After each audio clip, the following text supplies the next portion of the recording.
H ऊपर, फिर जो फर्स्ट नंबर के कार्बन से ये वाला जो कार्बन अटैच है, ये वाला कार्बन जो अटैच है वो सेकंड नंबर का कार्बन, इस पे OH ग्रुप जो है वो राइट साइड पर है। तो राइट साइड पर हमने क्या बोला कि जो भी OH ग्रुप होंगे वो क्या हो जाएंगे, below the plane. Third carbon पर लेफ्ट साइड पर है तो ये हो जाएगा अबव द प्लेन। और ये वाले कार्बन पर जो फोर्थ नंबर का कार्बन है इस पे राइट साइड पर है तो ये इस पर क्या होगा, OH group below the plane. उसके बाद ये वाला जो कार्बन है जो कि O से अटैच है, this carbon, this is that carbon, और इस कार्बन से क्या अटैच है, CH2OH, CH2OH। तो this is the first carbon, this is second, this is third, this is fourth, this is fifth, and this carbon is the sixth carbon. तो here first carbon is the anomeric carbon. अब ये वाले carbon से ये वाले carbon तक, ये वाला कार्बन प्लस ये ऑक्सीजन प्लस ये वाला कार्बन, ये हाइड्रोजन और ये hydroxyl group, this all forms a new functional group, and that is called as the hemiacetal group। and as ये वाले जो एनोमेरिक कार्बन है इस पे hydroxyl group below the plane है, that is why it is the alpha बोलेंगे। और ये क्या है, इसमें क्या था कि पेन अल्टीमेट कार्बन पर ये कौन से टाइप की शुगर थी, किस शुगर से हमने ये वाली रिंग ड्रॉ की है, ये वाली थी डी ग्लूकोज। तो अल्फ़ा डी ग्लूकोज। अब ये ग्लूकोज नहीं रहने वाली है, ये क्या हो गई, 6 membered ring, so it is now called as the alpha D pyranose, alpha D pyranose. अब ये पायरेनोज 6 मेंबर्ड रिंग किसकी है, ग्लूकोज की है, that is why it is called as the glucopyranose, alpha D glucopyranose. और alpha D glucopyranose के अंदर first number के कार्बन पर और फोर्थ नंबर के कार्बन पर, फर्स्ट नंबर के कार्बन पर और फोर्थ नंबर के कार्बन पर क्या है, hydroxyl group below the plane.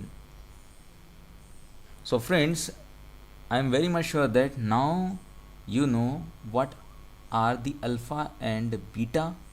Alpha and beta ring कौन सी होती है, कब बोलते हैं अल्फ़ा एंड बीटा। उसके बाद एनोमेरिक कार्बन क्या होता है ये भी आपको पता है, और साइक्लाइजेशन प्रोसेस क्या होती है। और आपको ये भी पता है कि हेमी एसिटल ग्रुप कब बनता है। Hemi acetal group is formed in the solution, और साइक्लाइजेशन प्रोसेस जब होती है तब हेमी एसिटल ग्रुप बनता है। और हेमी एसिटल ग्रुप या साइक्लाइजेशन प्रोसेस बनने के लिए जब भी ग्लूकोज सोल्यूशन में होती है तब साइक्लाइजेशन ऑटोमेटिकली हो जाता है। अब ये alpha beta anomerization, all this will come again under the isomerism sub topic. Okay, now friends we are coming on the reducing sugars. तो कॉन्सेप्ट क्या है कि जब भी फ्री, जो भी जहाँ पर भी CHO ग्रुप है या कीटोन ग्रुप है, that will reduce the metals. अब दूसरों को ये क्या करने वाला है, group CHO and carbonyl group और ketone group aldehyde and ketone group दूसरे मेटल्स को क्या करने वाला है, रिड्यूस। तो इटसेल्फ क्या होने वाला है, ऑक्सीडाइज। सो जहाँ कहीं भी फ्री एल्डिहाइड और फ्री कीटोन ग्रुप है, so they will reduce the metals. It means all the monosaccharides, either they are having aldehyde group or ketone group, they will reduce the metals, so they are the reducing sugars. So all the monosaccharides are the reducing sugars. Why they are reducing sugars? Because they are having free aldehyde and free ketone groups, and as we know that free aldehyde and free ketone group reduces the metals, and itself they will oxidize, so they are called as the reducing sugars. So all the monosaccharides without any exception are the reducing sugars. अब disaccharides के अंदर only one sugar, that is sucrose, is not a reducing sugar, while the galactose, the glucose, while the lactose and the lactulose are the reducing sugars. अब sucrose क्यों reducing sugar नहीं है, that we will discuss later on. Okay, so example ले रहे हैं हम लोग किसका, डी ग्लूकोज का. तो ये है हमारे पास डी ग्लूकोज. जब डी ग्लूकोज को हम लोग डालेंगे सॉल्यूशन के अंदर तो ये क्या होने वाली है, रिंग के फॉर्म में कन्वर्ट हो जाएगी एंड ये वाली इस टाइप की रिंग बन जाएगी. और इसके अंदर क्या रहने वाला है, hemi acetal. This is the hemi acetal group. अब ये हेमी एसिटल ग्रुप क्या है, फ्री है. This hemi acetal group is free. So when this will come in contact with the Fellings solution, when this free hemiacetal group comes in contact with the Fellings solution or Benedict's solution, then what happens, the anomeric carbon becomes the aldehyde carbon. मतलब जो anomeric carbon है वो किस में convert हो जाएगी, aldehyde groups के अंदर, एल्डिहाइड ग्रुप के अंदर कन्वर्ट हो जाएगी. And now we are having the free aldehyde group, or free aldehyde group can reduce any metal ion. So Benedict solution और Fellings solution क्या करने वाले हैं कि जो free hemiacetal group है उसको either this will convert into the aldehyde group or they will convert into the ketone group.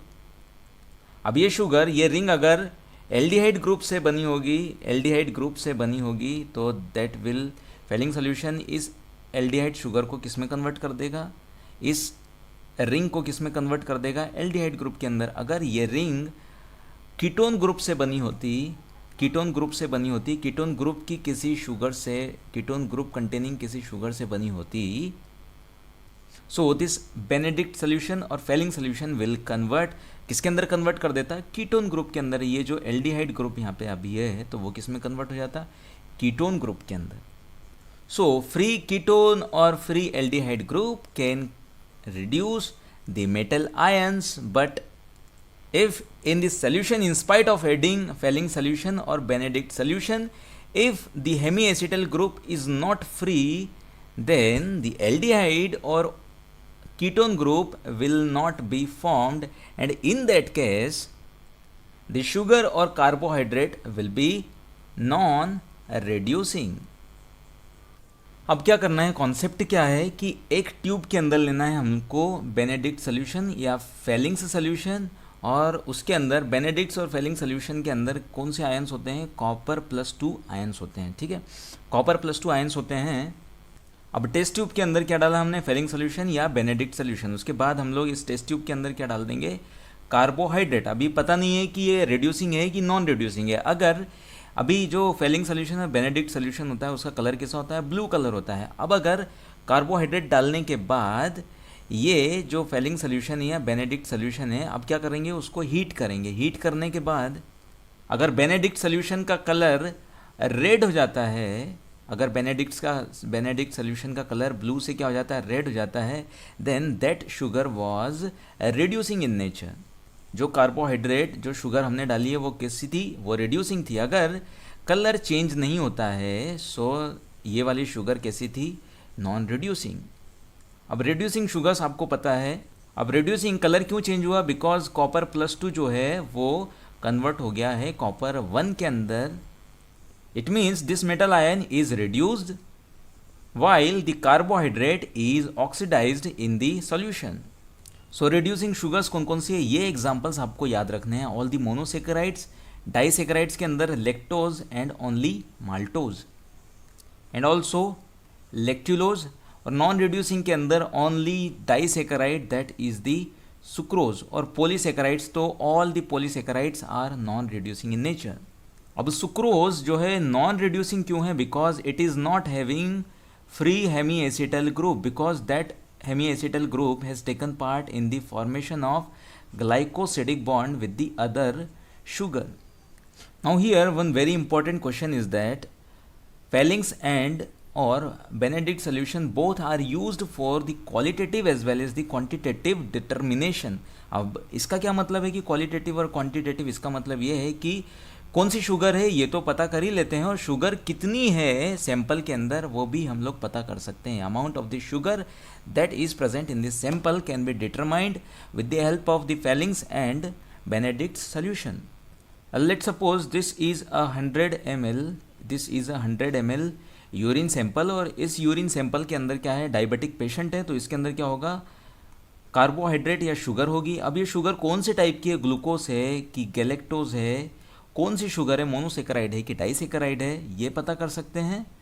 It means qualitatively हम लोग पता कर सकते हैं कि कौन सी शुगर है और कितना अमाउंट है, ये शुगर कितनी है 100 ml यूरिन के अंदर, ये भी पता कर सकते हैं with the help of the Benedict's और Fehling solution, with the help of the qualitative determination, quantitative determination. Quantity मतलब कि क्वांटिटी बताएगा, और क्वालिटी मतलब कि कौन से टाइप की शुगर है ये बताएगा।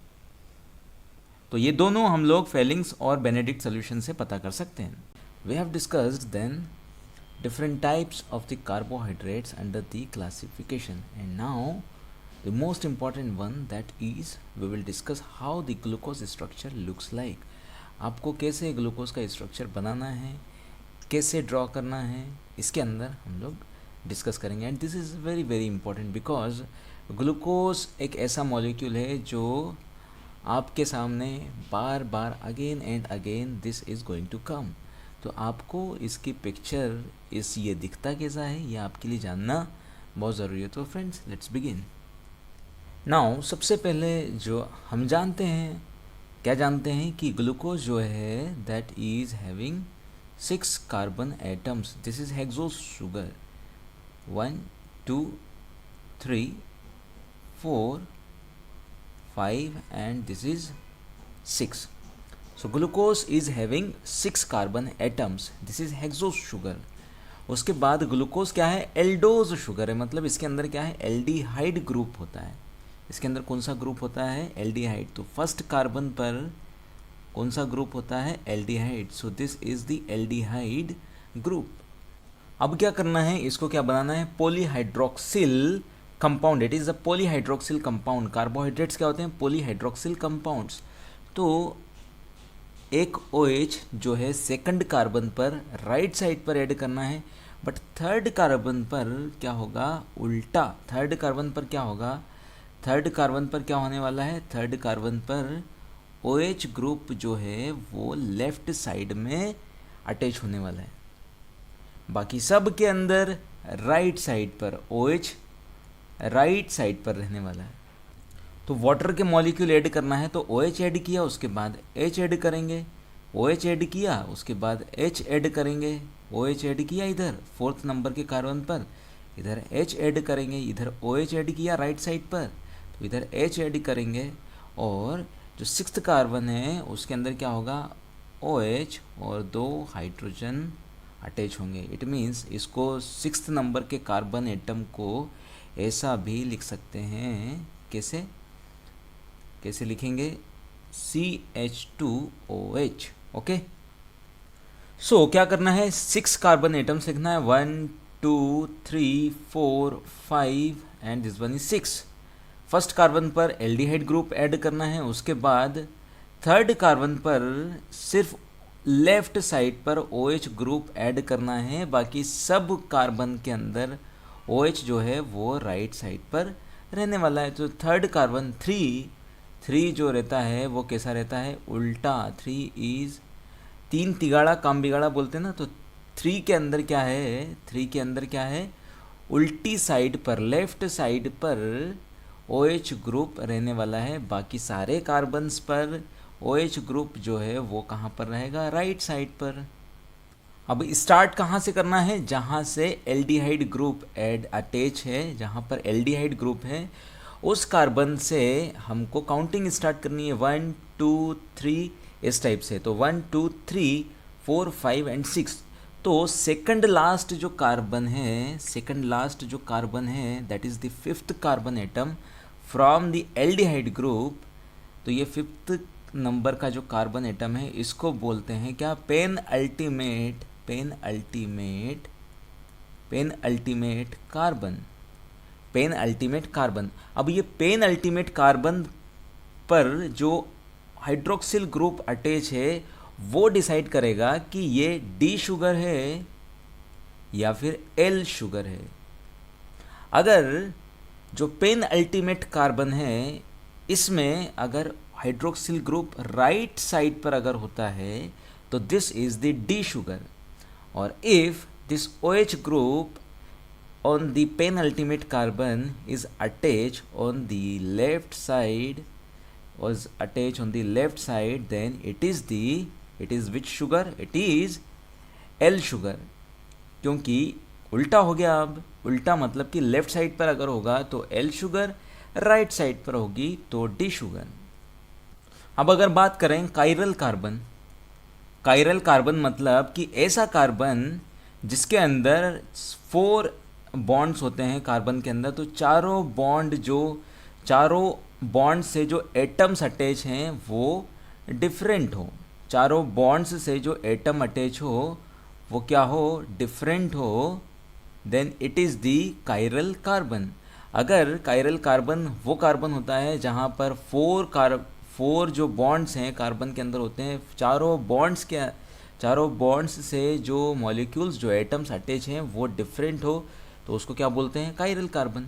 तो ग्लूकोज का जो स्ट्रक्चर है, ग्लूकोज जो शुगर है, इसके अंदर टोटल 4 कायरल कार्बन्स होते हैं, second, third, fourth and fifth. Second, third, fourth and fifth, these are the chiral carbons. तो total how many chiral carbons are present in the glucose molecule? So these are the 4 chiral carbon atoms. अब now if we talk about the, अगर 4 chiral carbon atoms glucose के अंदर है तो total कितने isomerism this glucose molecule can form? So formula क्या है? 2n will show the total isomerism that can be formed from the glucose molecule. n क्या है यहाँ पर? n is the number of chiral carbon. तो total number of chiral carbon कितने हैं? 4 है, तो it means 2 raised to the power n is equal to 2 raised to the power 4. It means total 16 isomerism can be derived from the glucose molecule.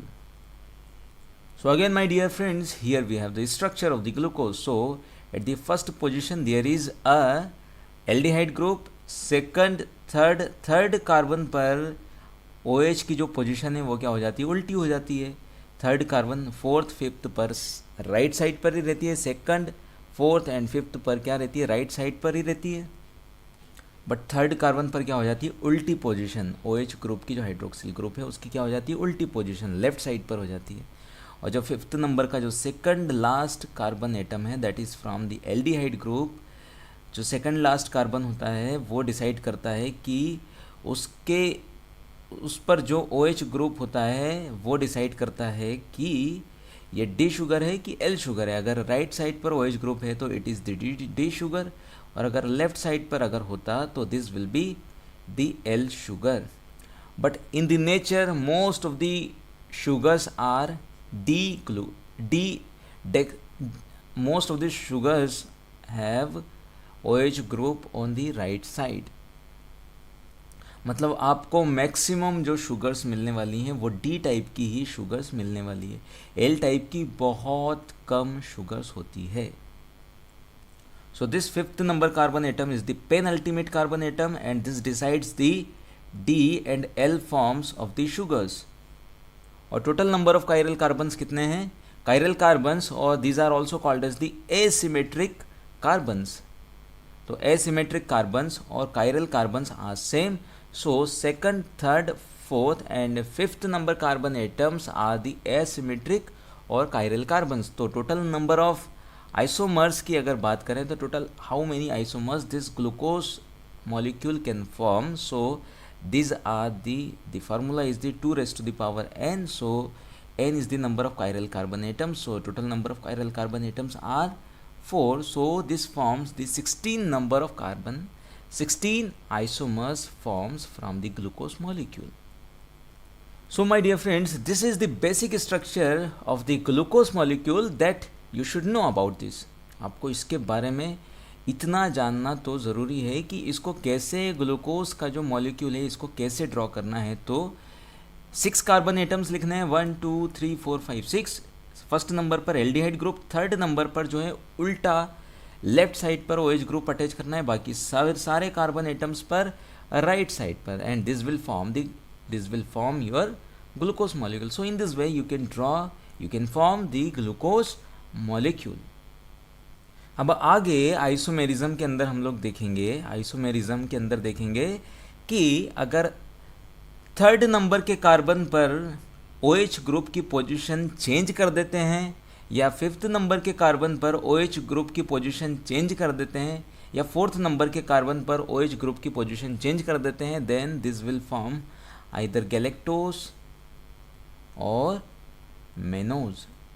Okay, so basic structure glucose का ये है. अब इसी glucose के structure से आप सारे structures, सारे hexo sugars you can derive, that is either galactose and mannose.